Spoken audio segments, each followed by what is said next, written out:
Very few people will tell you that. All right, on to our big top story tonight. Alarming, shocking. People will go to jail. Comparisons to KGB tactics. Well, that is how lawmakers tonight are describing the biggest scandal in American history that the media is trying to ignore. They will not be able to. Now, Sarah Carter is reporting tonight that more than 130 members have actually gone to see the explosive classified memo that shows systematic FISA abuses against the Trump campaign and an incoming president. And according to Sarah Carter, the vast majority of those members of Congress, they happen to be Republicans. In fact, only Democrats, the only ones to look at the 4-page memo, are the ones who are on the House Intelligence Committee, and only one other Democrat we know of actually took the time and went over to look at it today. And Democrats on that House committee, by the way, who are the ones that voted to keep it secret from Congress, they don't want you to see it. So what are the Democrats trying to cover up in this particular case? What are they hiding here? Who are they protecting here? And why do they want to keep it a secret?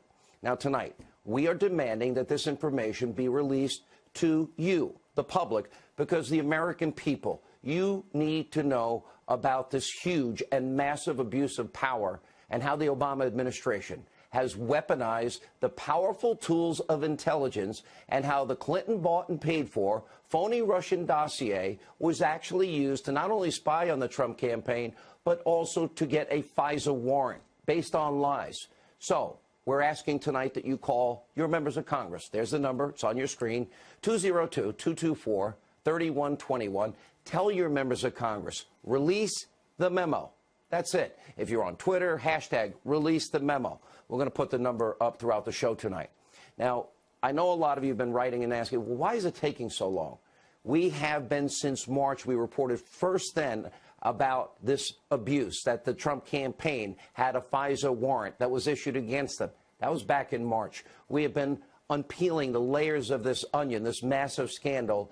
And it is so imperative. We've now gotten to this point that you need to see this information for yourself. We hope you'll call the number on your screen. Demand, just release the memo. Tell the truth to the American people. Because we have a few powerful people in the intelligence community. Well, they thought they knew better than we did, than you did, about who should be the president. They abused their position. They tried to influence, steal, rig an election. Now, all that needs to happen is this. The House Intelligence Committee, they need to vote to release this information to the public. They will then send it to the White House, so I would assume would sign off on it. So in reality, with enough pressure, this can be done in a matter of days. And sources familiar with this memo, they are telling us that the contents of this memo are so severe and so shocking that it will lead to the firing of people at the highest levels of the FBI and the DOJ. Now, please keep this in mind, as we said earlier. Everything that we are telling you tonight, it's only a small portion of what will be coming out throughout this year. It's going to take time. We're going to need your patience.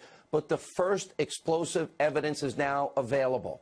Think back to Watergate. Watergate was, a third-rate break-in, a group of people trying to cover up, a break-in at the Watergate Hotel to get information on an opposition candidate.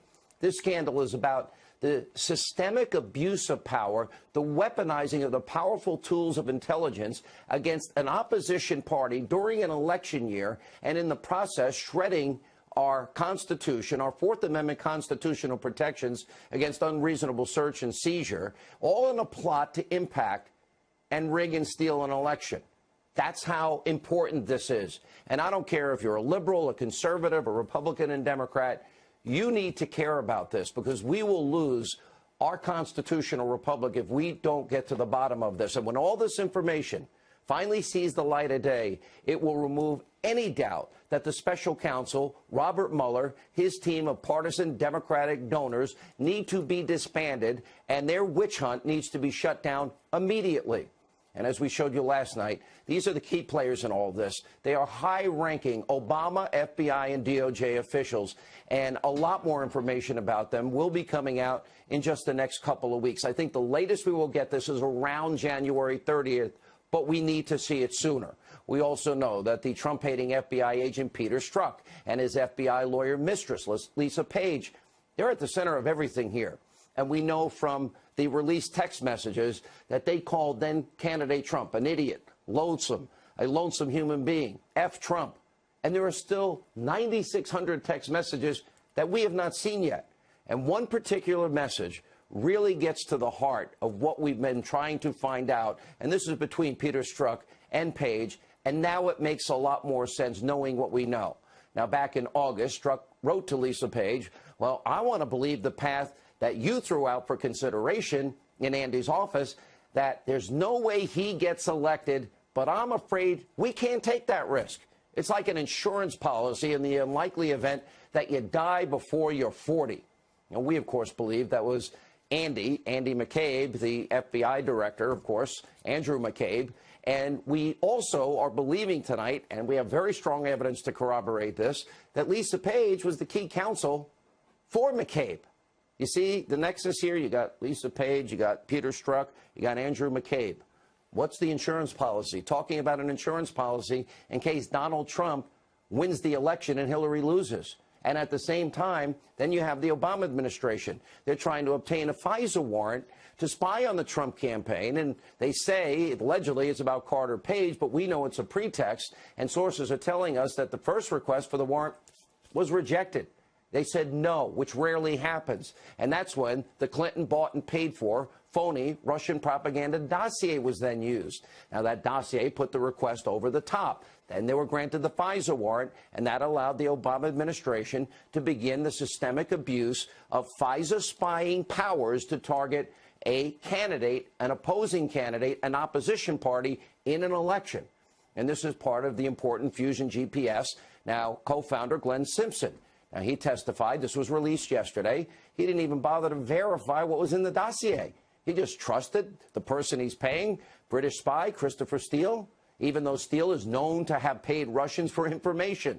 And by the way, his very skilled nature is what? His skill is deception. And we're learning from the Simpson testimony that the Clinton campaign and the DNC knew he was reacting, in other words, and reaching out to the media outlets to try and get them to write stories about the fabricated Russian dossier. So just like we've been telling you, Clinton bought and paid for a dossier, $12 million. It was going right through one lawyer through her campaign, right through another lawyer through the DNC, which she was controlling. In it, what do we have? Russian lies, salacious lies, all in an attempt. She rigged the election against Bernie. Now she's trying to rig the election against Trump. Comey and Strzok, well, they exonerate her before an investigation. You get it? There's a lot of rigging here. I know this is a lot to absorb, but there are so many questions. We need to know who knew what, when, and where. And let me tell you this tonight. Andrew McCabe, if you're watching, you need to be fired and you need to be investigated.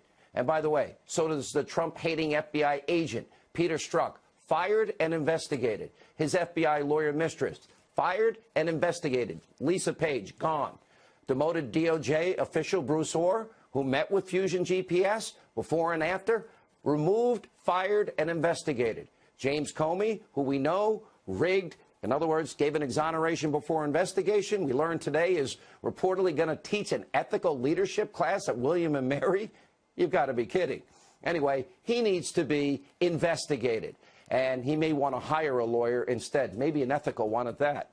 Rod Rosenstein, you need to explain your role in all of this, and specifically, if you were involved in extending this FISA warrant. And frankly, Rod Rosenstein needs to be fired. And finally tonight, Special Counsel Robert Mueller, his corrupt and biased investigation needs to be shut down once and for all. It was predicated on lies from the beginning. The country has suffered enough, and it has been unfair, inaccurate, untrue, and extremely and extraordinarily and abusively biased in their tactics and their hiring of people with questionable ethics who in the past have withheld exculpatory evidence, were overturned 9-0 in the Supreme Court. People went to jail, and that was overturned in the Fifth Circuit Court of Appeal. And you only hired people that donated to Barack Obama, Hillary, and, of course, the DNC. What we are uncovering here is far worse than Watergate. People need to be held accountable, especially when you have congressmen that saw the memo, that say the memo is likely to send people to jail. This is a massive abuse of power, a major violation and a shredding of America's constitutional principles. The powerful tools of intelligence were abused by the people at the top, not the rank and file, not the FBI, agents out there working hard to protect us every day, not the people in the intelligence community that protect us every day. These were people at the top. Instead, they weaponized those tools of intelligence to spy on an opposition party, and it is why tonight we are asking you to help us and demand that this memo be released to the American people that will begin the process, only begin it, to show the abuse that has taken place for the American people. Call the number at the bottom of your screen, and I hope you will demand to release the memo. Hashtag release the memo. Congressman Brad Winstrup is one of the House Intel Committee members who have read the memo on FISA abuse, and he is deeply disturbed.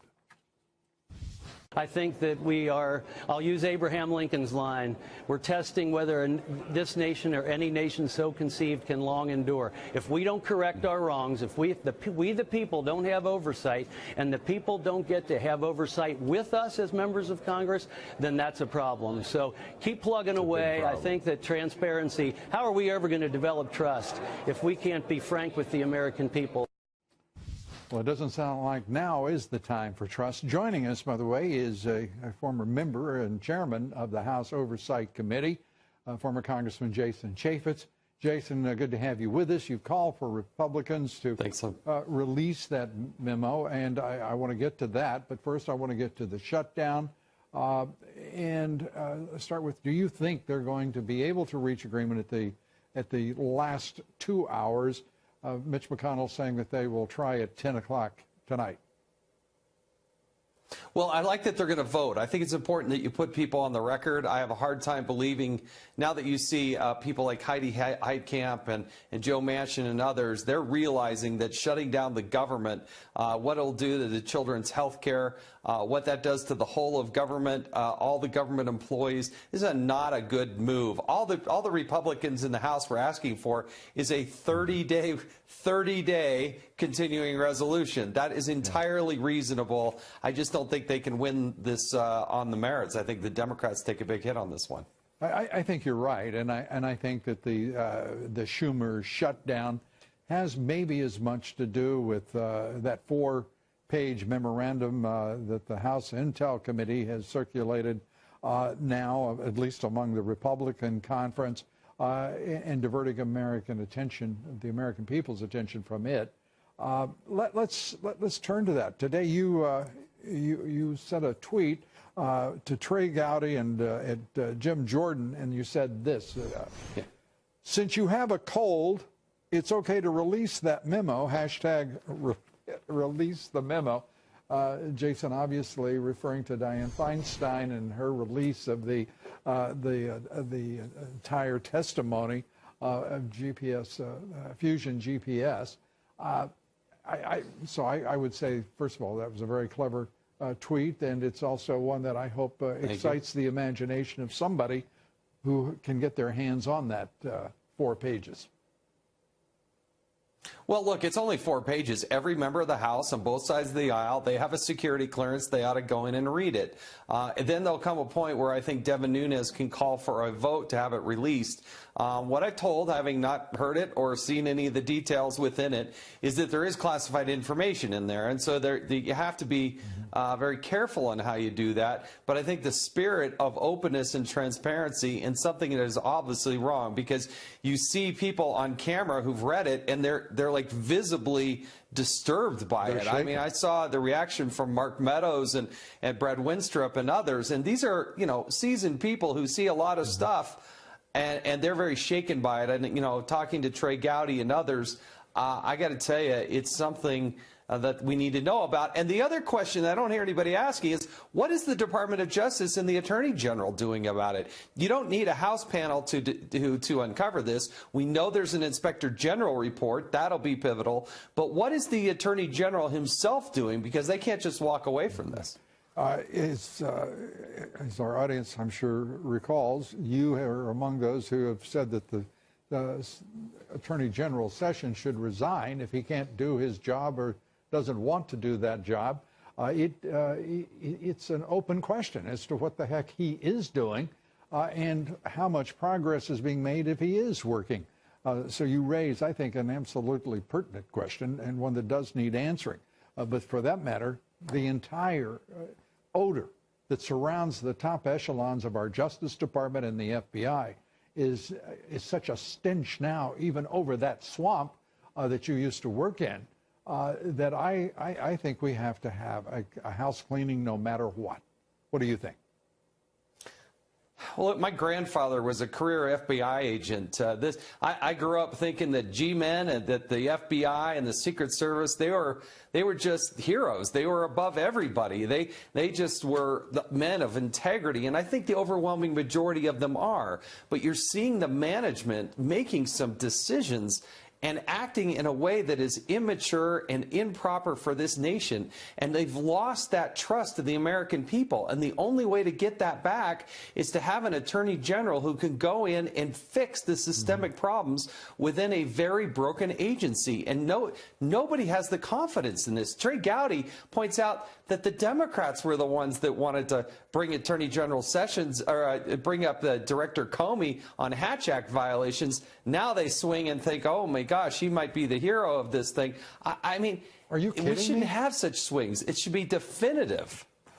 I think that in all consideration of the facts, that James Comey has got so much to answer for that I think it's going to be a long time before he's involved in anything other than answering questions, hopefully under oath.